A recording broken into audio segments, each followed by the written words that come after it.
Hello friends, आप सभी का एक बार फिर से स्वागत करते हैं हमारे चैनल ज्योति फन व्लॉग पर। तो आप सब देख रहे हैं दर्द से मोहब्बत भाग 78। तो दोस्तों, इससे पहले इस कहानी के 77 भाग अपलोड हो चुके हैं चैनल पर। अगर आप सबने नहीं पढ़ा है तो ज़रूर पढ़ लीजिएगा। तो चलिए देखते हैं आप सबने अब तक पढ़ा था। नील बोला कि यार, तुम सब मेरी तबीयत को लेकर इतना ज़्यादा पागल क्यों होते हो? घर में अवनी नहीं जीने देती है, ऑफिस में तू नहीं जीने देता है, और थोड़ा बहुत इधर उधर चला जाता हूँ तो वो शुभ नहीं जीने देता है मुझे। तुम सारे मिलकर एक काम क्यों नहीं करते हो? मेरे नाम का एक मंदिर बनवा लो और फिर आराम से बैठकर मेरे सामने पूजा करना, और मैं कहीं भी नहीं जाऊँगा तुम्हारी आंखों के सामने। यार, हद होती है हमेशा परेशान करने की। तो अब देखते हैं आगे। थोड़ी देर के बाद रुद्र ने गाड़ी प्रताप हाउस के बाहर आकर रोक दी। तो रुद्र और नील अभी अंदर आए तो नील ने भी दीवार पर जोर से पंच मारा था, इसीलिए उसके हाथों पर खरोच आ गई थी, जिसे देखकर दादी और अवनी एकदम से पैनिक हो गई थी। तो अवनी, जो अभी डाइनिंग टेबल पर डिनर लगा रही थी, वो भागते हुए नील के पास आती है और उसका हाथ पकड़कर घबराती हुई आवाज में बोलती है कि क्या हो गया है नील, आपको ये चोट कैसे लगी? कहाँ पर मार पिटाई करके आए हो आप? तो नील ने भी थोड़ा सा चिढ़कर रुद्र की तरफ देखा और फिर रुद्र को हंसी आ गई। तो अवनी ने अभी नील को सोफे पर बैठाया और फिर उसके हाथ की बैंडेज करने लगी। तभी शुभ और किट्टू भी वहां पर आ जाते हैं। शुभ ने भी नील की तरफ देखते हुए कहा कि भैया, किसे मारकर आए हो आप? कहां पर लग गई इतनी सारी चोट? जो इतनी ज्यादा चोट लगा ली आपको और हमें बताया भी नहीं। एक तो मुझे समझ में नहीं आता है कि मारती कैसे हो आप, हमेशा चोट आपको ही लग जाती है। अरे, ऐसे पंच बनाकर मारा करो तो आपको चोट ही नहीं लगेगी जैसे मैं मारता हूँ। तो अब तो नील का दिमाग और भी ज्यादा खराब हो गया था। तभी दादी भी हल्दी वाला दूध लेकर नील के पास आती हैं और फिर नील की तरफ बढ़ाते हुए बोलती है कि ले, इसे पी ले, तेरी सारी की सारी चोट अभी ठीक हो जाएगी। एक तो मुझे समझ में नहीं आता है कि तुम इतना ज्यादा मार पिटाई करते ही क्यों हो, जो तुझे हर वक्त चोट लगी रहती है। बातों से भी तो प्रॉब्लम सॉल्व हो जाती है ना, लेकिन नहीं, तुम तो बस हाथ उठाए बिना एक बार भी नहीं सोचते हो, बस हर किसी को मारते रहते हो। नील ने भी एक नजर दादी को गुस्से से देखा और फिर दूध ले लिया। तो रुद्र को तो अब और भी ज्यादा हंसी आ रही थी नील पर, लेकिन वो बिल्कुल भी हंसा नहीं था क्योंकि वो जानता था नील उस पर गुस्सा करेगा। तो नील अभी दूध पीकर बोलता है कि आप सबको नहीं लगता है कि आप सब मुझे कुछ ज्यादा ही प्यार करते हैं? मतलब आप लोगों को नहीं लगता है कि मैं इस ओवरलोड प्यार के नीचे दब रहा हूँ? मुझे कुछ ज्यादा ही प्यार करते हो आप सब। मैं क्या छोटा कोई बच्चा हूँ जिसे आप जरा जरा सी खरोच आती है तो पूरा परिवार आकर मेरे पास खड़ा हो जाता है, हर वक्त मेरी केयर करता रहता है? ऐसा क्यों करते हो आप सब? इस पर दादी ने भी खींच कर एक चांटा नील के गाल पर जोर से मारा और फिर नील का गाल जो एक साइड में हो गया था। दादी बोलती है कि अब ठीक है ना, अब हो गया प्यार और गुस्सा दोनों ही बैलेंस, अब तुझे फिक्र करने की जरूरत नहीं है। तो नील ने अपने गाल पर हाथ रखा और दादी को हैरानी से देखकर बोलता है कि दादी, कुछ ज्यादा ही हाथ नहीं चलाने लगी हो आजकल आप मेरे ऊपर? कम से कम ये तो सोचो कि मैं अब एक बच्चे का बाप बन गया हूँ, कम से कम अब तो कंट्रोल करो। तो दादी गुस्से में बोलती है कि एक तो तू एक बच्चे का बाप नहीं बना है, तू तो अब मेरा भी बाप बनने की कोशिश कर रहा है। तुझे हम सबका प्यार अभी ओवरलोड नजर आता है क्या? रुक, अभी संजय के पिताजी को भी बुलाती हूँ। जब तक 2 से 4 हंटर तुझे नहीं मारेंगे ना, तब तक तुझे अकल ही नहीं आएगी। बदतमीज कहीं का, बहुत ज्यादा बड़ा बनने की कोशिश करेगा। एक तो हम सब तेरे लिए इतना ज्यादा परेशान होते हैं और तुझे हमारा प्यार ओवरलोड नजर आता है। तभी नील ने भी दादी का हाथ पकड़कर खींचकर सोफे पर बैठा लिया और फिर अपना सर दादी की गोद में रखकर कहा कि अरे मेरी चंद्रकला, गुस्सा क्यों होती हो? दादी ना, कभी कभी मैं सोचता हूँ कि अच्छा ही हुआ कि पापा ने मेरे बारे में खुलकर दुनिया वालों को कुछ भी नहीं बताया, क्योंकि अगर वो दुनिया वालों को मेरे बारे में बता देते ना तो शायद मुझे आप उतना प्यार नहीं करती जितना कि आप रुद्र और शुभ को करती हैं। लेकिन हाँ, अब तो आप मुझे इन दोनों से भी ज्यादा प्यार करती हैं। वो तो बस मैं थोड़ा सा मजाक कर रहा था आप सबके साथ। बस दादी, आप मुझे ना इतना ज्यादा प्यार करती हैं तो कभी भी मुझे कोई भी दुख महसूस ही नहीं होता है कि मेरी पैदाइश ऐसी हुई थी। तो शुभ भी अब दादी के पैरों के पास आकर बैठकर बोलता है कि भैया, ऐसी बातें मत करो ना प्लीज। मुझे नहीं पता, लेकिन हाँ, मैं तो रुद्र भैया से ज्यादा आपको प्यार करता हूँ। मुझे आपसे ज्यादा कोई प्यारा ही नहीं है। तो इस पर नील ने थोड़ा सा हंसकर कहा कि हाँ, रुद्र भी तुमसे ज्यादा मुझे ही प्यार करता है। तो दादी ने भी शुभ के माथे को चूमकर कहा कि बस तुम तीनों भाइयों का प्यार ऐसे ही बना रहे हमेशा, मुझे और कुछ भी नहीं चाहिए। तुम तीनों भाइयों को कभी किसी किसी की नज़र न लगे। तुम तीनों साथ में होते हो ना, तो मुझे लगता है कि मैं जीते जी ही स्वर्ग में आ गई हूँ। मुझे और कुछ नहीं चाहिए बेटा। कुछ देर सब सिटिंग एरिया में बैठकर बातें करते हैं और फिर डिनर करके अपने अपने कमरे में चले जाते हैं। तो रुद्र अभी अपने कमरे में आ तो गया था, लेकिन उसे आज बहुत सारे इंसिडेंट्स की यादें आ रही थी। न जाने उसके दिल में कौन कौन से ख्याल आ रहे थे। जब नील बहुत ज्यादा गुस्से में उसे आदमी को मार रहा था, रुद्र का रह रहकर एक डर सता रहा था कि कहीं उस आदमी ने उसकी माँ के साथ कुछ गलत तो नहीं कर दिया था, जिसकी वजह से उसकी माँ ने सुसाइड कर ली थी, जिसे नील बताना ही ना चाहता हो। क्या कुछ ऐसा तो नहीं है जो नील हम सब से छुपा रहा हो, जो जानबूझकर वो बताता ही नहीं हो हमें। लेकिन नील ने तो सब कुछ बता दिया था। सोच सोच कर रुद्र का दिमाग बहुत ज्यादा खराब हो रहा था। किट्टू रुद्र के बिना सोई नहीं थी, इसीलिए वो भी रुद्र के पास बालकनी में ही आकर खड़ी हो गई थी, क्योंकि रुद्र काफी ज्यादा टेंशन में अपने ख्यालों में सोया हुआ था। तभी रुद्र ने कहा कि किट्टू, आज मुझे नींद नहीं आ रही है, तुम जाकर सो जाओ। तो किट्टू ने भी ना में अपनी गर्दन हिला दी। तो रुद्र ने भी किट्टू को अपनी गोद में उठाया और फिर सीधा बेड पर आकर ले आया और फिर उसका सिर सहलाने लगा। और थोड़ी देर में ही किट्टू को नींद आ गई और किट्टू अपनी नींद की आगोश में चली गई। तो रुद्र अभी फिर से बालकनी में आ गया और अपने ख्यालों में डूब गया। तो रुद्र ने भी गार्डन में देखा तो वहां पर नील चक्कर लगा रहा था। नील को भी ऐसे देखकर रुद्र को और ज्यादा टेंशन हो गई थी। उसे भी ऐसा लग रहा था कि जरूर नील कुछ छुपा रहा है। रुद्र भी अपने कमरे से निकलकर सीधा गार्डन में गया। तो नील ने भी जैसे ही रुद्र को देखा तो बोला कि तुम्हें नींद नहीं आ रही क्या? तो रुद्र ने कहा कि नहीं आई। क्या करूं, आज जो कुछ भी हुआ है ना उसके बारे में सोच रहा हूं मैं। अगर उस आदमी के बारे में पता नहीं लग पाया ना तो हमें कभी भी नहीं पता चल पाएगा कि माँ ने सुसाइड क्यों की थी। आखिर उस दिन क्या हुआ था जिसकी वजह से माँ मजबूर हो गई थी मरने के लिए। अचानक ही नील ने कहा कि रुद्र, तुम तो छोटे थे, लेकिन जिस दिन पापा ने खुद को गोली मारी थी ना उस दिन एक पार्सल आया था। वो पार्सल ढूंढना चाहिए हमें। पता नहीं क्या, शायद उस पार्सल में ही कुछ हो, मगर पता नहीं वो पार्सल कहाँ पर है।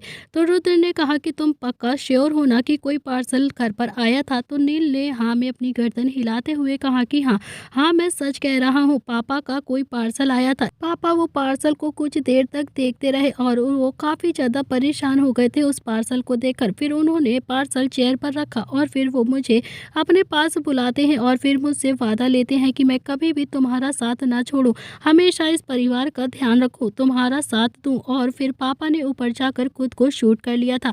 तो दोनों ने भी एक दूसरे को देखा और फिर दोनों ही प्रताप हाउस के स्टोर रूम में आ जाते हैं।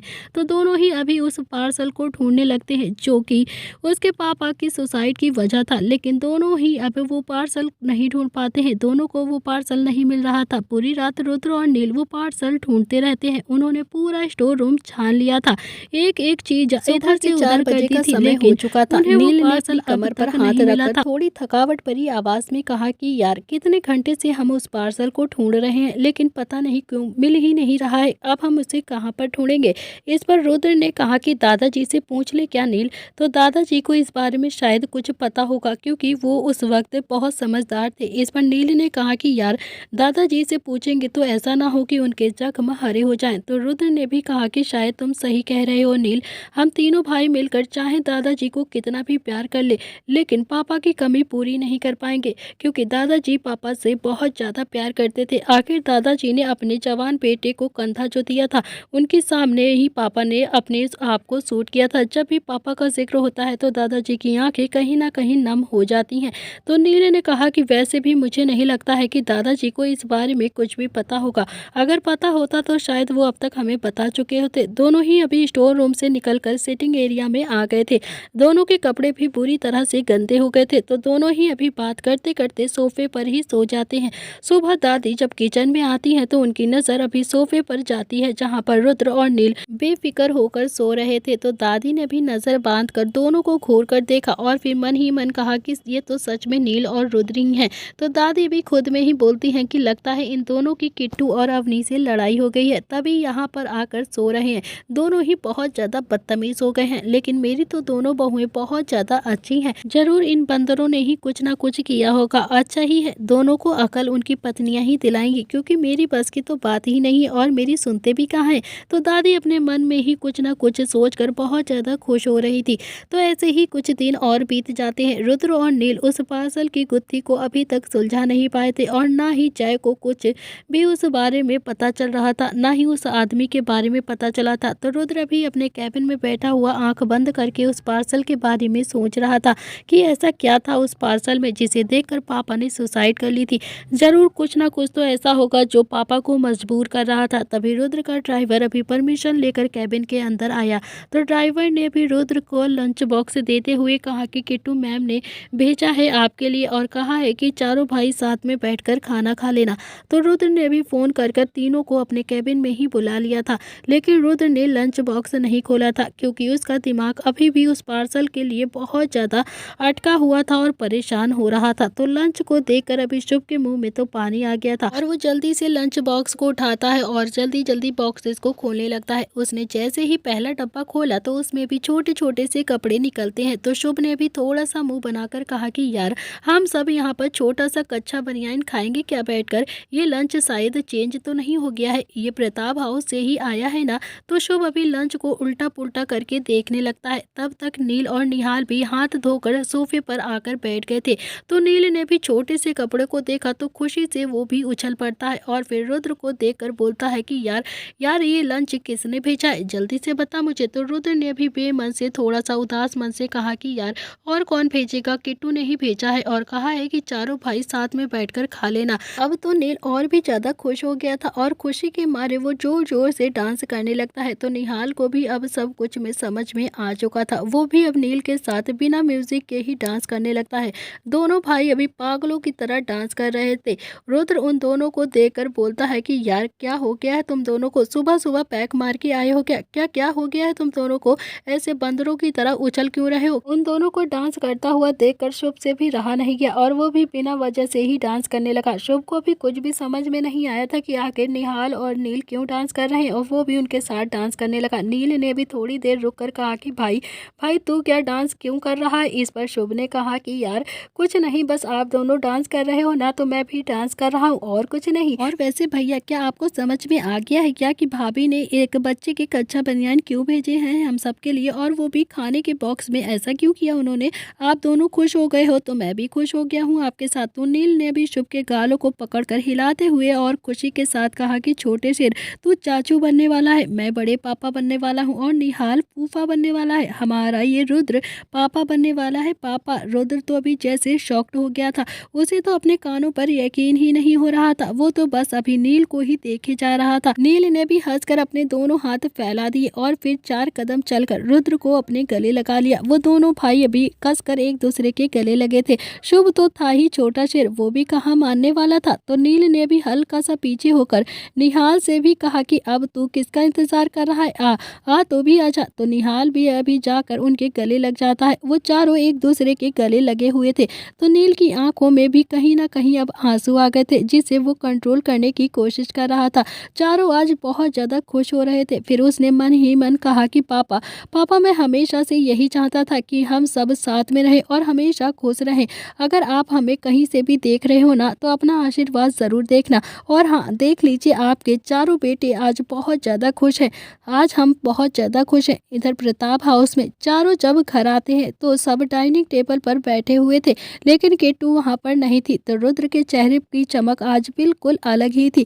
तो दादी ने भी रुद्र की तरफ देखते हुए थोड़ा सा एटीट्यूड के साथ कहा कि रुद्र हल्का सा भी शर्मा गया था। तो दादी ने कहा कि बस बस इतना मत शर्मा, कोई जंग नहीं लड़ी है तूने, जंग तो बेचारी वो लड़ रही है किट्टू हमारी। तो रुद्र ने भी नोटिस किया कि डाइनिंग टेबल पर किट्टू नहीं थी। तो रुद्र ने भी थोड़ा सा हैरान होते हुए दादी की तरफ देखकर पूछा कि दादी लिटिल खरगोश कहाँ पर है। इस पर दादी ने कहा कि ऊपर अपने कमरे में है। तो रुद्र ने भी अपना लैपटॉप का बैग जल्दी से सोफे पर रखा और भागते हुए सीधा कमरे में गया। तो रुद्र को लगा कि शायद किट्टू शर्म की वजह से अभी नीचे नहीं आई होगी।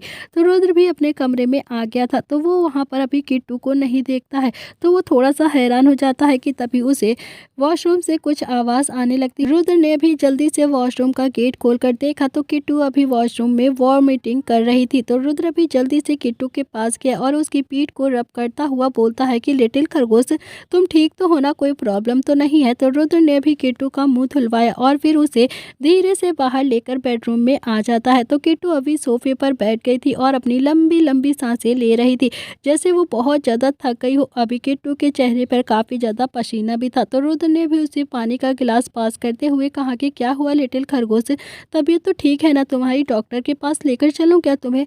तो किट्टू ने अभी पानी का गिलास पीकर साइड में रखा और फिर रुद्र को पॉइंट करके थोड़ा सा गुस्से में कहा कि अच्छा, तो आपको शर्म नहीं आती है? आपकी वजह से ही ये सब कुछ हुआ है, समझे आप? आपकी वजह से ही मेरी ऐसी हालत हुई है और मुझे इतनी ज़्यादा परेशानी उठानी पड़ रही है। आप इतने ज़्यादा इनोसेंट बन रहे हैं मेरे सामने। रुद्र को अभी समझते देर नहीं लगी कि किट्टू उससे क्या कहना चाहती है, तो रुद्र भी अभी एक चेयर लेकर आता है और किट्टू के सामने बैठ जाता है। फिर किट्टू का हाथ पकड़कर धीरे से बोलता है कि किट्टू, अगर तुम परेशान हो रही हो तो तुम ये बच्चा मत रखो, मैं तुम्हारे साथ हूँ और हाँ, घर में कोई भी तुम्हें कुछ नहीं कहेगा, मैं वादा करता हूँ। तो किट्टू ने भी गुस्से में पॉइंट करके कहा कि क्या क्या आप चाहते हैं कि मैं अपने बच्चे को मार दूं? तो रुद्र ने भी अपने सिर पर हाथ मार लिया था और फिर वो बोलता है कि नहीं किट्टू, मेरे कहने का वो मतलब नहीं था। तो किट्टू अब और भी ज़्यादा गुस्से में रुद्र को पॉइंट करके बोलती है, तो क्या मतलब था आपका, आपके कहने का? अभी दादी से जाकर बोलती हूँ कि आप मुझे अबॉर्ट करने के लिए कह रहे हैं, फिर आपको पता चलेगा। ये सुनकर तो रुद्र की आंखें अभी हैरानी से फैल गई थी। तो रुद्र ने कहा कि यार किट्टू, मैंने ऐसा कुछ भी नहीं कहा है, मैं भी तो इस बच्चे को लेकर बहुत ज़्यादा एक्साइटेड हूँ, मैं बहुत ज़्यादा खुश हूँ। किट्टू ने अभी रुद्र की बात बीच में ही काट कर कहा, हाँ क्या चाहते हैं आप? मैं अभी जाकर दादी और नील भैया को बताती हूँ, फिर आपको पता चलेगा आप कितने ज़्यादा निर्दयी और हार्टलेस हैं। अभी जाकर उनको बताती हूँ कि आप मुझे अबॉर्ट करने के लिए बोल रहे थे। तो किट्टू जल्दी से अपनी चेयर से खड़ी होती थी और 2 कदम ही चली थी कि तभी रुद्र ने उसे पीछे से खींचकर अपनी गोद में बैठा लिया और फिर उसकी आंखों में देखकर बोलता है कि यार, तुम क्या पूरे 9 महीने मुझे ऐसे ही परेशान करोगी? क्यों नहीं समझती हो मेरी बातों को? तो किट्टू ने भी मुंह बनाकर कहा कि हाँ, परेशान करने की वजह भी तो आपने ही दी है ना, तो मुझे आपको अब ऐसे ही परेशान करूंगी। तो रुद्र बोलता है कि किसने कहा था तुमको इतनी सुंदर होने के लिए? अपनी माँ पर ही तो गई हो, इनफैक्ट अपनी माँ से भी ज़्यादा खूबसूरत हो तुम। अब मैं भी तो मर्द ही हूँ ना, फिसल गया, क्या करता मैं, बोलो? तो किट्टू का मूड अभी तक ठीक नहीं हुआ था। तो रुद्र ने भी किट्टू के चेहरे को अपने हाथों में पकड़ा और फिर अपनी एक उंगली से घुमाते हुए कहा कि आई लव यू लिटिल खरगोश, थैंक यू सो मच, तुमने मुझे इतनी बड़ी खुशी दी है। इतनी बड़ी खुशी देने के लिए मैं तुम्हारा शुक्रिया अदा नहीं कर सकता। मुझे अब तो 2 बच्चे संभालने पड़ेंगे, कैसे संभालूंगा? इस पर किट्टू ने भी अपने जोर से रुद्र के सीने पर पंच मारकर कहा कि जैसे मैं 2 रुद्र को संभालूंगी वैसे ही। तो रुद्र ने भी किट्टू को छेड़ते हुए कहा कि तुम्हारी बात अलग है, तुम तो 4 भी संभाल सकती हो। अगले ही पल अब रुद्र के चेहरे पर भी एक शरारत भरी मुस्कान आ गई थी और वो बोलता है कि हाँ किट्टू, इसके अलावा भी हमारे 2 बच्चे और होंगे। तो किट्टू तो अब एक बेबस सी आवाज़ में रुद्र की तरफ देखते हुए बोलती है कि फिर तो मैं पागल हो जाऊंगी, मैं अकेले आपको नहीं संभाल सकती। अगर आपके अलावा 3 और रुद्र आ गए ना, तो मैं बिल्कुल पागल हो जाऊंगी, मैं किसी को नहीं संभाल पाऊंगी और मुझे फिर आपको पागल खाने छोड़कर आना पड़ेगा। तो रुद्र को तो अब बहुत ज़्यादा हंसी आ गई थी और उसने अभी किट्टू पर अपनी बाहें कसते हुए कहा कि पागल खाने जाएं तुम्हारे दुश्मन, तुम क्यों जाने लगी पागल खाने? तुम तो यहाँ पर रहोगी, रुद्र के दिल में रहोगी तुम। किट्टू ने भी गुस्से में रुद्र को देखा और फिर से उसके सीने पर जोर जोर से मारना शुरू कर दिया। तो रुद्र ने कहा कि यार, लगता है कि पूरे 9 महीने मुझे अब ऐसे ही पिटना पड़ेगा तुमसे। तो किट्टू भी बोलती है कि हाँ हाँ बिल्कुल, आपको अब ऐसे ही पिटना पड़ेगा मुझसे। तो वहीं अभी डाइनिंग टेबल पर शुभ ने भी दादी के कंधे पर अपना सिर रखा हुआ था। तो शुभ बोलता है कि दादी, मेरी भी शादी करा दो ना अवदेशा के साथ। इस पर नील ने कहा कि हाँ हाँ दादी, प्लीज़ करा दो ना इसकी शादी, अब बहुत ज़्यादा परेशान हो गया है बेचारा, ये भी आपको फिर परदादी बना ही देगा। इस पर अब शुभ ने अपना सिर दादी के कंधे से उठाकर कहा कि अरे भैया, परदादी बनने के लिए शादी करने की ज़रूरत नहीं है। फिर उसने अभी फ्लो में ही दादी की तरफ देखकर कहा था, तो अब बताओ दादी, बताओ आपको परदादी बनना है या फिर नहीं? अरे बताओ ना जल्दी से। तो सब अभी हैरानी से बस शुभ को ही घूर रहे थे। तो शुभ आखिर बोल क्या रहा है उसे भी नहीं पता था। दादाजी की आंखें भी अब अंगारे बरसा रही थी शुभ पर। तो दादी ने तो अब अपना सिर ही पीट लिया था और फिर नील उस नैना में अपनी गर्दन हिलाते हुए कहा कि यार, क्या हो क्या गया है तुझे? अब तो ये गया, इसकी तो खैर नहीं। और तभी सबको अपनी तरफ गुस्से में देखता हुआ पाकर शुभ का दिमाग एकदम से खनका कि वो क्या बोल रहा है, उसने सोचा और फिर वो वहां से भाग गया। तो दादी ने अभी डाइनिंग टेबल से एक चमचा उठाकर बोलती है कि तू जरा यहाँ पर आ तेरी आज खाल ही उधेड़ दूंगी मैं, तू आजा यहाँ पर जल्दी से। मुझे लगता है कि तू अब हॉस्पिटल में बदल गया होगा मुझसे, मैं किसी और के बच्चे को ही पाल रही हूँ, तू वापस आ। सही कहती है नव्या, तुझे तो मैं कूड़ेदान से ही उठाकर लाई थी, तू यहाँ प्रताप हाउस का बच्चा हो ही नहीं सकता। मुझे समझ में नहीं आता है कि ये सारी बातें तेरे दिमाग में आती कहाँ से तू इतनी सारी बातें लाता है। छोटा देखता है ना बड़ा, जो भी मुंह में आता है बस बोल देता है। तो शुभ तो अब दादी से 30 फुट की दूरी पर खड़ा हुआ था। तो शुभ ने कहा कि अरे यार दादी, माफ कर दो ना प्लीज, फ्लो में पता नहीं क्या क्या बोल दिया मैंने। सॉरी दादी, प्लीज माफ कर दो। अच्छा, अब आगे से नहीं बोलूंगा। तो दादी और शुभ को देखकर अभी सबको बहुत ज्यादा हंसी आ रही थी और हंस हंस कर सबका बुरा हाल था। आखिर शुभ इतनी शरारती लाता कहाँ से है। तो निहाल ने भी हंसते हुए कहा कि चल शुभ, दादी तो तुझे माफ कर देंगी, दादी तो हमारी बहुत ही प्यारी है,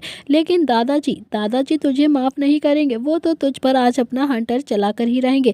देख जरा दादाजी को कितनी ज्यादा गुस्से में तुझे घूर रहे हैं। तो दादाजी ने भी अब निहाल का साथ पाकर अपनी कड़कती हुई आवाज में कहा कि कहा मेरा हंटर, आज तेरी खैर नहीं, छोड़ूंगा नहीं तुझे। तू तो जरूरत से भी ज्यादा बोलने लगा है आजकल। तो निहाल को देखकर अब शुभ ने कहा कि यार ये जीजू, ज्यादा हावन में घी मत डालो यार प्लीज, कह रहा हूँ ना, फ्लो में बोल दिया, अब मैं क्या करूँ, निकल गया मेरे मुंह से, जुबान ही तो है फिसल गई मेरी, अब मैं क्या करूँ। एक बच्चे की जान लोगो क्या सब लोग मिलकर। क्या दादी गुस्से में बोली, अगर तेरी ऐसी हरकतें ही रही ना तो किसी दिन ना तेरी जान ही ले लूंगी मैं, समझा तू। तभी जय और वीरू भी प्रताप हाउस के अंदर आ जाते हैं। तो दादी को देखकर अब जय ने थोड़ा हंसती हुई आवाज में कहा कि क्या बात है दादी, आज किसकी सामत आ गई है, किस पर आप इतना ज्यादा बरस रही हो। इस पर दादी ने कहा कि किसकी आई होगी, यही रहा छोटा शेर, सबसे ज्यादा नालायक तो यही है ना घर में, और अगर ये चमचा होता ना तो अब तक मैं इसे बदल कर आ चुकी होती। बस क्या करूं, ये तो इस घर का पोता निकला, अब इसे मैं छोड़ूंगी नहीं। लेकिन तो दादी की बात सुनकर जय और वीरू भी हंसने लगते हैं। तो दादी ने भी फिर जय और वीरू को डाइनिंग टेबल पर बैठने का इशारा करते हुए कहा कि आ जाओ तुम दोनों भी खाना खा लो। तो जय और वीरू भी खाना खाने लगते हैं और फिर खाना खाने के बाद सब सिटिंग एरिया में आकर बैठ गए थे। किट्टू और रुद्र ने डिनर अपने कमरे में ही किया था, क्योंकि किट्टू की तबीयत खराब थी, इसीलिए रुद्र ने डिनर अपने कमरे में ही मंगा लिया था। तो नील ने अभी जय के कंधे पर अपना हाथ मार कर कहा कि हाँ, तो क्या हुआ है, कोई खबर है क्या। तो इस पर अभी वीरू ने कहा कि खबर ये है कि जय भैया शादी कर रहे हैं जिया दीदी के साथ बहुत ही जल्द, और हम दोनों भाई आप सबको इनवाइट करने के लिए आए हैं जय भैया की शादी के लिए। ये बात सुनकर तो दादी के चेहरे पर भी मुस्कुराहट बड़ी हो गई थी। तो दादी ने अभी जय के सिर पर अपना हाथ फेर कर कहा कि ये तो बहुत अच्छी बात है बेटा, आखिर तूने भी अपना घर बसाने की सोच ही ली। मैं तो बहुत ज़्यादा खुश हूँ तेरे लिए, मैं तो तेरे लिए अब बहुत ज़्यादा खुशियाँ भी मनाऊंगी। इस पर जय ने अपना हाथ जोड़कर कहा कि दादी, आप तो जानती ही है ना कि हमारी फैमिली में कोई भी नहीं है, हमारे लिए तो प्रताप हाउस ही हमारी फैमिली है, आप सबसे ज़्यादा हमारे पास और कुछ भी नहीं है। मैं तो चाहता हूँ कि आप सब शादी की सारी जिम्मेदारी खुद ही उठा लें। तब तक शुभ शादी का कार्ड देखने लगता है। हाँ उठा लेंगे, बस वैसे भी आपकी शादी मेरी शादी से 2 महीने बाद है। शादी का कार्ड देखकर अभी जय और वीरू ने दादी से इजाज़त ले ली थी और फिर वो दोनों ही वहाँ से चले गए थे। तो इधर दूसरी तरफ शोभित जो अपने कमरे में खड़ा होकर ड्रिंक कर रहा था और उसे बहुत ज़्यादा गुस्सा भी आ रही थी शुभ का नाम सोच कर, और फिर उसके सामने भी दिशा की फोटो का एक बड़ा सा पोस्टर लगा था।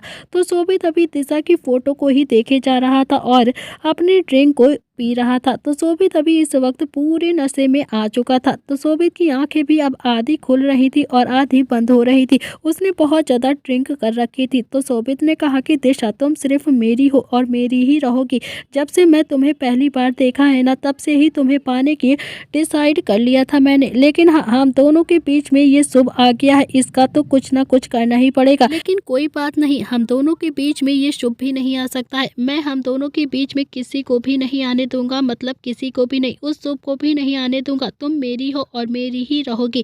जब से मैंने तुम्हें कॉलेज में पहली बार देखा था ना तब से उसी दिन से मेरा दिल धड़कना बंद कर दिया था। अब मेरी बनने से तुम्हें कोई भी नहीं रोक सकता है, कोई भी नहीं। तुम सिर्फ मेरी हो और मेरी ही रहोगी। तुम्हें तो मैं अब किसी भी कीमत पर हासिल करके ही रहूंगा। इतना कहकर शोभित ने हाथ में पकड़ा हुआ गिलास साइड में रखा और फिर दिशा की फोटो के पास गया और फिर किसी सन की आशिक की तरह उस फोटो को चूमने लगा और अपने ही आप में पड़पड़ाने लगा। तो वहीं इधर शुभ और दिशा जो फोन पर बातें कर रहे थे और दोनों ही अपनी शादी को लेकर बहुत ज़्यादा एक्साइटेड हो रहे थे।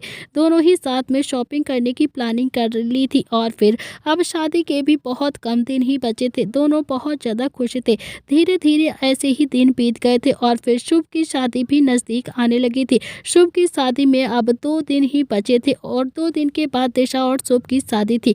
रुद्र जो अपने ऑफिस में बैठकर काम कर रहा था, जो कि अपने लैपटॉप में काफ़ी ज़्यादा बिजी लग रहा था। रुद्र और नील अब तक उस एनोलेफ के गुत्थी को सुलझा नहीं पाए थे और फिर जय को भी उस बारे में कुछ भी नहीं पता चला था। तो शुभ की शादी की तैयारियां भी करने लगे थे सभी लोग, इसीलिए नील और निहाल भी ऑफिस नहीं आए थे।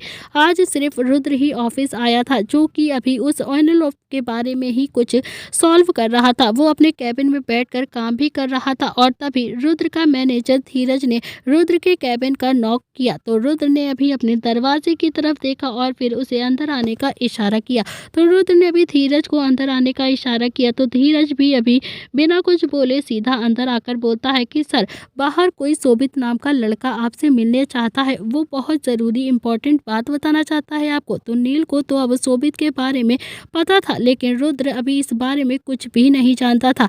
तो रुद्र ने कहा कि कौन शोभित, और ये मुझसे क्यों मिलना चाहता है? मैं किसी शोभित को नहीं जानता हूँ। तो धीरज ने कहा कि सर, मैंने उसे जाने के लिए बहुत बार कहा है, लेकिन वो अपनी बात पर अड़ा है और उसने कहा है कि एक बार वो आपसे मिलना चाहता है। उसे बहुत इंपॉर्टेंट बात बतानी है आपको। वो आपसे मिलकर आपकी प्रॉब्लम को सॉल्व कर देगा, उसने मुझसे ये कहा है। तो रुद्र ने कहा कि अच्छा, देखो, मैं किसी शोभित को तो जानता नहीं हूँ, लेकिन हाँ, अगर वो मुझसे मिलने के लिए इतनी ज़्यादा जिद कर रहा है तो उसे अंदर भेज दो। मैं उससे एक बार मिलना चाहता हूँ। तो धीरज ने अभी हाँ मैं अपना सिर हिलाया और फिर धीरज ने शोभित को कैबिन के अंदर भेज दिया। तो शोभित जो अभी कैबिन के अंदर बहुत ही ज़्यादा एटीट्यूड के साथ आया और फिर रुद्र की चेयर के सामने आकर बैठ गया। फिर उसने अपना एक पैर दूसरे पैर पर रखा और फिर अपना एक हाथ टेबल पर रखा और उंगलियों से टेबल को टैप करने लगा। तो शोभित की इस हरकत पर रुद्र को अंदर ही अंदर बहुत ज़्यादा गुस्सा आ रहा था। शोभित के उंगलियों से टैप करने पर अब जोर से साउंड भी क्रिएट हो रहा था।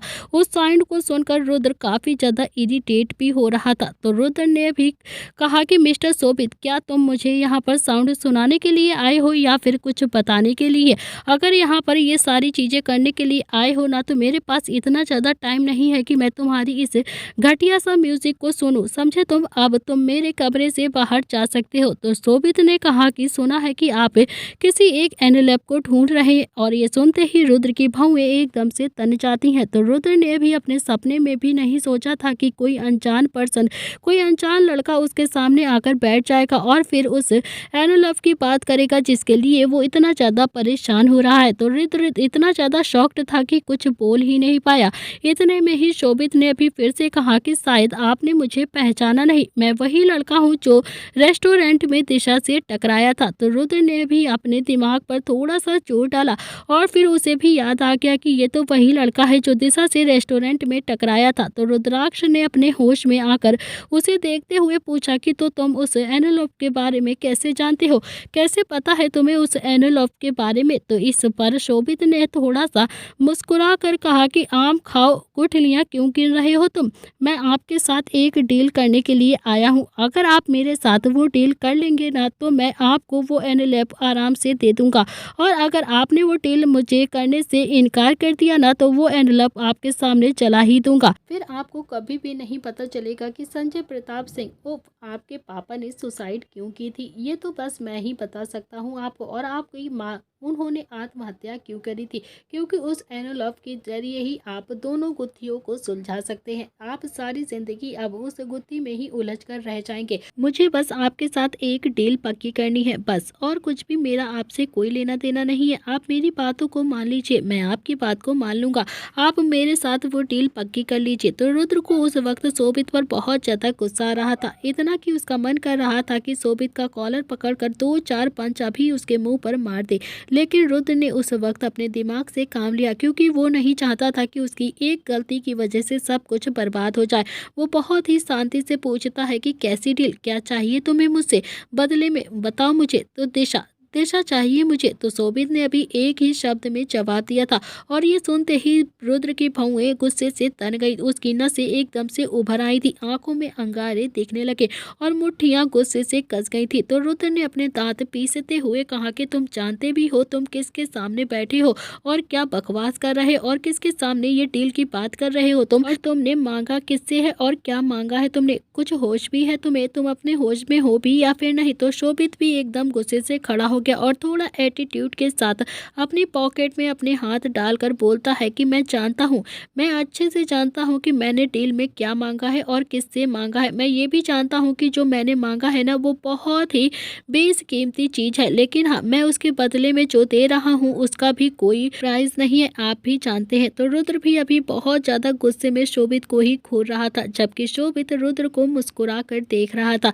तो शोभित ने अभी फिर से रुद्र की तरफ देखते हुए कहा कि मिस्टर रुद्राक्ष प्रताप सिंह, अपना गुस्सा बचा कर रखिए, क्योंकि उस एनएलएफ को देखने के बाद आपका गुस्सा काम आएगा और फिर हाँ, बहुत ज़्यादा गुस्सा करने की तभी आपको ज़रूरत भी पड़ेगी। मुझे तो बस दिशा दे दीजिए, मैं दिशा को लेकर इंडिया से बाहर चला जाऊंगा और फिर पीछे छोड़ जाऊंगा आपके सारे सवालों के जवाब को, जिन्हें आप कितने ही सालों से ढूंढ रहे हैं और कितना ही ज़्यादा परेशान है, मुझे सब पता है। मर्जी आपकी है। अब आपको वो एनवेलप चाहिए या फिर शुभ की खुशी। तो रुद्र को इस वक्त बहुत ज़्यादा शोभित पर गुस्सा आ रहा था, लेकिन वो अपना गुस्सा जैसे तैसे करके कंट्रोल कर बैठ गया था, क्योंकि उसके सामने अभी एक तरफ कुआं था और एक तरफ खाई थी। तो शुभ ने अभी कैबिन से जाते हुए कहा कि 2 दिन बाद शुभ की शादी है मिस्टर रुद्र प्रताप सिंह, उसके पास सिर्फ 2 दिन है, मतलब आपके पास 2 दिन है। अगर 2 दिन में आपने दिशा को मुझे नहीं दिया तो मैं वो एनवेलप आपको नहीं दूंगा, अगर आपने दे दिया तो वो एनवेलप आपको दे दूंगा, और दिशा मेरे पास नहीं आई ना तो आप सारी जिंदगी ये सोचते रहना कि आपकी माँ और आपके पापा ने सुसाइड क्यों की थी, आखिर क्या वजह थी। इतना कहकर शोभित केबिन से बाहर चला गया था और फिर रुद्र जो अपने गुस्से में एक पंच अपने टेबल पर जोर से मार देता है। तो रुद्र भी गुस्से में अपने केबिन में इधर से उधर चक्कर काटने लगता है। उसका दिमाग तो काम करना ही बंद कर दिया था। रुद्र को समझ में नहीं आ रहा था कि अब वो क्या करे। वो किसी भी हालत में दिशा को शोभित को नहीं दे सकता था, लेकिन रुद्र को वो एनवेलप भी चाहिए था, क्योंकि उसके माँ पापा की सारी सच्चाई उसमें ही थी। शोभित कुछ सेकेंडों के लिए फिर से आया और फिर रुद्र का दिमाग जो खराब करके चला गया। तो रुद्र जो आज ऑफिस में रात के 11 बजे तक रुका था, रुद्र को अभी तक समझ में नहीं आ रहा था कि अब वो क्या करे, कैसे सुलझाए इस गुत्थी को। 11:30 बजे का समय था। रुद्र का फोन वाइब्रेट होता है। रुद्र जानता था कि फोन प्रताप हाउस से ही होगा, या तो फिर किट्टू ने ही उसे फोन किया होगा, या फिर दादी ने, या फिर नील ने। रुद्र ने फोन रिसीव नहीं किया और वो चुपचाप से उठकर बाहर चला गया और फिर वो अपनी गाड़ी स्टार्ट करके सीधा प्रताप हाउस के लिए निकल गया और थोड़ी देर के बाद ही रुद्र प्रताप हाउस पहुंच गया था। रुद्र जब प्रताप हाउस में पहुंचा तो सब अभी इंजॉय कर रहे थे। आज सबके चेहरे पर बहुत सारी खुशी थी। आज शुभ की हल्दी थी, इसीलिए सबने खूब सारा इंजॉय किया था। बस रुद्र ही वहां पर नहीं था, इसीलिए किट्टू का भी मुंह बना हुआ था, उसे बिल्कुल अच्छा नहीं लग रहा था।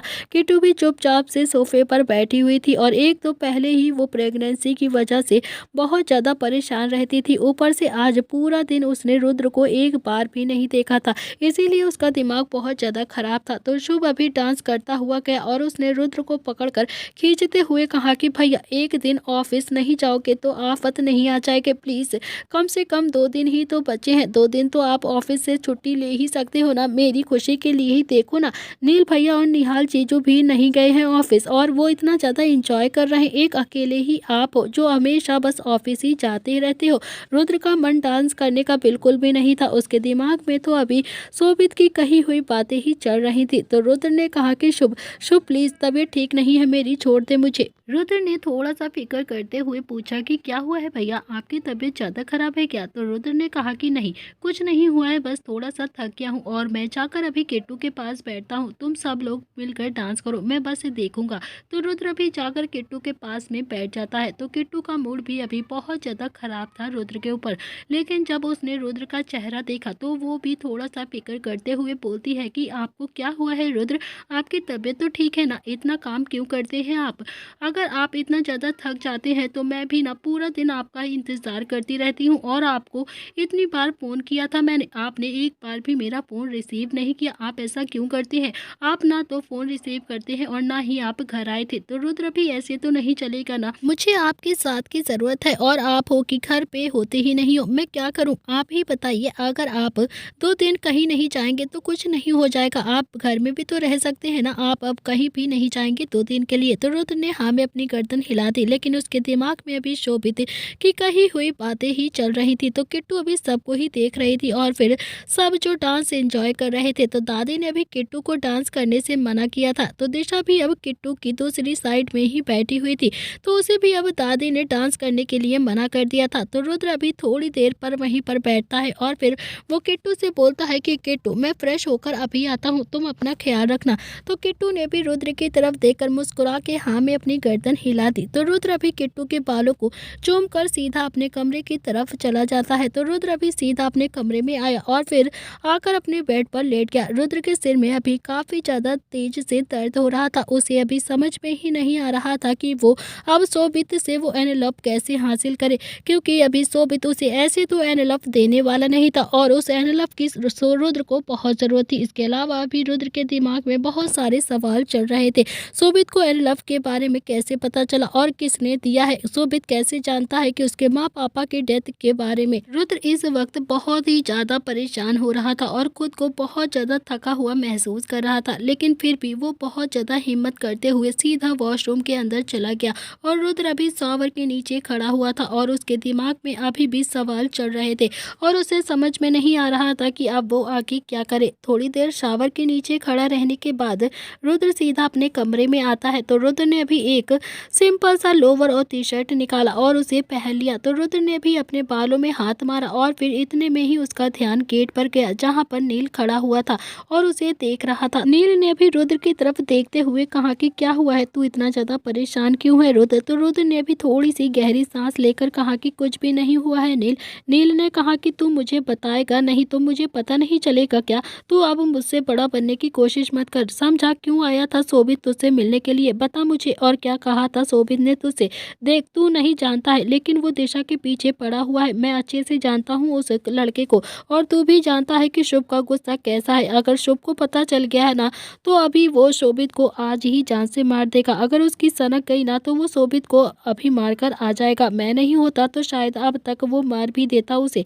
तो रुद्र ने भी रिएक्ट नहीं किया था और वो सीधा बालकनी में जाकर खड़ा हो जाता है। तो नील अभी रुद्र के कमरे से चला गया और फिर एक बियर की बोतल लेकर आया और फिर रुद्र के साथ बालकनी में जाकर खड़ा हो गया और फिर एक सिप लेकर बोलता है कि मुझे नहीं बताएगा तो क्या हुआ? तू जिसे भी बताना चाहता है जाकर उसे बता दे, कोई दिक्कत नहीं है। लेकिन हाँ, नील ने भी बियर की बोतल रुद्र को पास कर दी थी और फिर रुद्र ने बियर की बोतल ले ली और फिर एक सिप लेकर नील की तरफ देखते हुए कहा कि यार तुझे ऐसा क्यों लगता है? अगर मैं तुझे नहीं बताऊंगा तो किसे बताऊंगा? तू ही तो है जो मुझे इतना ज्यादा समझता है और मेरी प्रॉब्लम को सॉल्व करता है, तो बता ना, उसके लिए क्या मुहूर्त निकलवाऊंगा क्या? नील ने भी रुद्र की तरफ देखते हुए बोला। तो रुद्र ने कहा कि यार एनवेलप शोभित के पास है और उसके पास कैसे गया मुझे नहीं पता। उसे हमारे माँ बाप के बारे में कैसे पता चला? कैसे उसे वो एनवेलप मिला? शोभित कौन है? मुझे ना कुछ भी नहीं पता है। उसने मुझे उसके लिए एक डील पक्की करी है। एनवेलप के बदले में उसने मुझसे दिशा को मांगा है। तो नील ने भी रुद्र के हाथ से वो बियर की बोतल ले ली और फिर एक सिप लेकर कहा कि तेरी गलती है, तूने उसे जाने ही क्यों दिया वहां से? जय और वीरू से कहकर फार्म हाउस में कैद करवा लेते हैं साले को, और क्या फिर खुद ही बता देगा। वो क्या साला, उसके फरिश्ते भी आकर वो एनवेलप देकर जाएंगे। तो रुद्र ने भी नील से वो बियर की बोतल ली और फिर एक सिप लेकर कहा कि शोभित कच्चा खिलाड़ी नहीं है, तुझे नहीं पता है, ना ही वो कोई छोटी मोटी हस्ती है। मैं जानता हूँ उससे अच्छे से, जिसे मैं किडनैप कर लूँ। उसकी बातों में इतना ज्यादा कॉन्फिडेंट था कि मैं कुछ कर ही नहीं पाया उसके सामने। उसने साफ साफ कहा था कि मुझसे वो एनवेलप मेरे सामने जला देगा और फिर कभी भी मैं अपने माँ पापा की डेथ की गुत्थी को सुलझा नहीं पाऊंगा नील। तो अब मुझे समझ में नहीं आ रहा है कि मैं क्या करूं और कैसे इस शोभित के बच्चे से निपटूं, कैसे उसे वो एनवेलप लूं जिससे हमें पता चले कि हमारे माँ पापा की सुसाइड करने की क्या वजह थी। उस एनवेलप को निकालूं कैसे मैं उसके पास से? मुझे बस अब इसका पता लगाना है। तो नील ने भी पूरी बोतल खत्म कर दी और फिर बोला कि मेरे पास एक प्लान है। इतना कहकर नील ने भी रुद्र को कुछ बताया और फिर रुद्र ने नील से बोतल ली, लेकिन वो बोतल पूरी खाली हो चुकी थी। तो रुद्र ने भी अपनी पलकें छोटी करके कहा कि यार तो हमेशा एक ही बोतल क्यों लेकर आता है जो कि एन वक्त पे ही खत्म हो जाती है? मैंने सिर्फ एक ही सिप ली थी इसमें और तूने तो पूरी की पूरी बोतल ही खाली कर दी। बता अब मैं क्या पीऊँगा? तो और फिर बोलता है कि यार इस प्लान में ना बहुत ज़्यादा रिस्क भी है, मुझे नहीं लगता है कि ये कामयाब भी होगा। मैंने सोचा है कि अभी के लिए फिलहाल छोड़ देते हैं उस एनवेलप को। फिलहाल मैं अभी शुभ की शादी को करवाते हैं, मस्ती करते हैं और अपनी फैमिली के साथ वक्त बिताते हैं। तो रुद्र जो अपनी बात को बोलकर वहाँ से जाने लगता है। तो नील ने भी उसकी बाजू को पकड़कर कहा कि क्या क्या कहा तूने कि तू उस एनएलएफ को छोड़ देगा? रुद्र, तुझे डर लग रहा है तो ठीक है, तू मत कर, मैं इस प्लान को खुद ही अंजाम दूंगा। तो नील की बात सुनकर अभी रुद्र एकदम से रुक जाता है और फिर वो वापस से बालकनी की ग्रिल पर आकर पीठ लगाकर खड़ा हो गया। तो नील ने भी फिर से पूछा कि रुद्र, तुझे डर लग रहा है क्या? रुद्र ने हाँ में अपनी गर्दन हिला दी और कहा कि हाँ यार, डर तो मुझे बहुत ज़्यादा लग रहा है। तो रुद्र ने कहा कि नील, बहुत ज़्यादा मुश्किल से सब कुछ ठीक हुआ है यार, मैं अब ऐसा कुछ भी नहीं करना चाहता हूँ कि जिसकी वजह से प्रताप फैमिली पूरी की पूरी बिखर जाए और हमारा परिवार हंसता खेलता पूरा बर्बाद हो जाए। मैं ऐसा कोई काम ही नहीं करना चाहता हूँ। मैं नहीं चाहता हूँ कि छोटा शेर फिर से रुद्र बन जाए और सारी चीज़ें खराब हो जाए। प्लीज़, मुझे लगता है कि हमें इस प्लान को अंजाम नहीं देना चाहिए। जब हम दोनों यहाँ पर नहीं थे ना, तब शुभ ने दिशा को बहुत ज़्यादा परेशान किया था। बहुत मुश्किल से वो दोनों एक दूसरे के हुए हैं और अब उन दोनों की शादी भी होने जा रही है। मैं नहीं चाहता हूँ कि वो दोनों फिर से एक दूसरे से दूर हो जाए। ऐसा कोई भी काम हम दोनों को नहीं करना है। अगर तेरे प्लान में जरा सी भी गड़बड़ी हो गई ना, तो हम हमेशा के लिए दिशा को खो देंगे और फिर शुभ को तो तू जानता ही है ना, और दिशा को खोने का मतलब है शुभ को खोना। तू इतनी बात अपने दिमाग में बैठा ले। तो नील ने भी गहरी सांस लेकर रुद्र की तरफ देखते हुए कहा कि रुद्र, तुम्हें ऐसा क्यों लगता है कि प्लान में गड़बड़ी होगी? मैं कोई भी गड़बड़ी प्लान में होने ही नहीं दूंगा। प्लान में कुछ भी गड़बड़ी नहीं होगी। तुम मुझ पर ट्रस्ट तो रख। हम अगर अपने प्लान को ठीक तरीके से एग्जीक्यूट करेंगे ना, तो कुछ भी नहीं होगा। बस हमें एक दूसरे का सहारा बनना होगा। अगर ठीक ठीक तरीके से एग्जीक्यूट नहीं किया ना, तो अगर शोभित ने हमसे एक कदम भी आगे की सोच रखी होगी तो क्या करेंगे हम? अगर हम अपने प्लान में 1 मिनट भी देर कर देते हैं ना, तो दिशा को लेकर वो हमेशा के लिए चला जाएगा और हम कुछ भी नहीं कर पाएंगे। सारी जिंदगी के लिए शुभ की गुनहगार बन जाएंगे हम दोनों, और फिर दिशा के लिए भी। और हाँ, सबसे ज्यादा गुनहगार तो हम मिस्टर राठौड़ के लिए बन जाएंगे। तुझे पता भी है क्या, किट्टू के गुनहगार बन जाएंगे हम दोनों। रुद्र भी हल्के हल्के गुस्से में बोल रहा था। तो नील ने कहा कि तू अकेले गुनहगार बनेगा क्या? मैं नहीं बनूंगा क्या? तुझे क्यों इतना ज्यादा डर लगता है? तुझे क्या लगता है कि तू ही शुभ और दिशा से प्यार करता है? मैं नहीं करता हूँ शुभ और दिशा से प्यार। क्या वो दोनों मेरे कुछ भी नहीं लगते हैं? तुझे लगता है कि मिस्टर राठौड़ और सौम्या की फिक्र सिर्फ तुझे है, मुझे नहीं है? या मेरा कोई रिश्ता नहीं है इन लोगों से? बोल, तुझे सिर्फ अकेले की ही फिक्र हो रही है, मेरी फिक्र नहीं होती है क्या? कुछ देर तक अभी दोनों भाइयों के बीच में खामोशी ही रहती है और फिर नील ने फिर से कहा कि एक बात बता, तू अमेरिका क्यों गया था? बता मुझे, सिर्फ मिस पुरोहित को लाने के लिए ना, या फिर ये पता लगाने के लिए कि मेरी माँ ने पापा से शादी क्यों की थी, या फिर नहीं? बता मुझे, गया था ना तो ये सारी चीज़ें पता करने के लिए? तो रुद्र, जब तुम मेरी माँ के लिए इतना कुछ कर सकता है, तो क्या मैं छोटी माँ के लिए कुछ भी नहीं कर सकता हूँ? क्या मैं ये जानने के लिए कुछ नहीं कर सकता हूँ कि आखिर छोटी माँ ने अपनी जान क्यों दी थी? तुझे मुझ पर थोड़ा सा तो यकीन करना चाहिए ना। इस प्लान में बिल्कुल भी गड़बड़ नहीं होने दूंगा मैं। ये प्लान सक्सेसफुल हो गया ना, तो हमें पता चल जाएगा कि छोटी माँ ने सुसाइड क्यों की थी और पापा ने सुसाइड क्यों कर दी, और दिशा भी हमारे साथ रहेगी। तो रुद्र ने भी एक बार फिर से मना करते हुए कहा कि नील, मेरा दिल नहीं मानता है, पता नहीं क्यों दिशा इस घर से चली जाएगी, ये सोचकर भी दिल बैठ जाता है मेरा। मैं छोटे शेर को दिशा के बिना नहीं देख सकता हूँ, क्योंकि मैं जानता हूँ छोटा शेर दिशा के बिना एक पल नहीं रह पाएगा। दिशा कहीं नहीं जाएगी। तू ये बात समझता क्यों नहीं है? मैं तुझे यकीन दिलाता हूँ कि दिशा को हम कुछ नहीं होने देंगे। जब दिशा का किडनैप हुआ था तब भी तो हमने उसे ढूंढ लिया था ना। तो रुद्र ने अब अचानक ही कहा कि किसी को हायर कर ले क्या हम? तो नील ने कहा कि हायर करेंगे तो शोभित और ज्यादा भड़क जाएगा, इसीलिए ये काम हम खुद ही करेंगे, दिशा के साथ ही प्लान करेंगे। तो फाइनली अभी नील ने बहुत ज्यादा समझाया रुद्र को। तो नील के इतना ज्यादा समझाने पर अब रुद्र भी मान गया था, लेकिन रुद्र को कहीं ना कहीं दिशा को खोने का काफी ज्यादा डर सता रहा था। रुद्र को लग रहा था कि शायद उसके ऐसे प्लान में हम दिशा को हमेशा के लिए खो देंगे, इसीलिए वो बार बार नील को मना कर रहे थे। तो दोस्तों, इसी के साथ इस कहानी का आज का ये एपिसोड यहाँ पर समाप्त हो रहा है। आखिर नील और रुद्र का प्लान क्या है? क्या वो लोग एनएलएफ को पता लगा पाएंगे, या फिर दिशा को खो देंगे हमेशा के लिए, या फिर प्रताप हाउस में आने वाली है एक और बड़ी मुसीबत? इसके लिए आपको देखना पड़ेगा इस कहानी का अगला भाग। दोस्तों, कहानी पसंद आए तो लाइक शेयर सब्सक्राइब जरूर करना। आज के लिए इतना ही, मिलते हैं नेक्स्ट पार्ट में।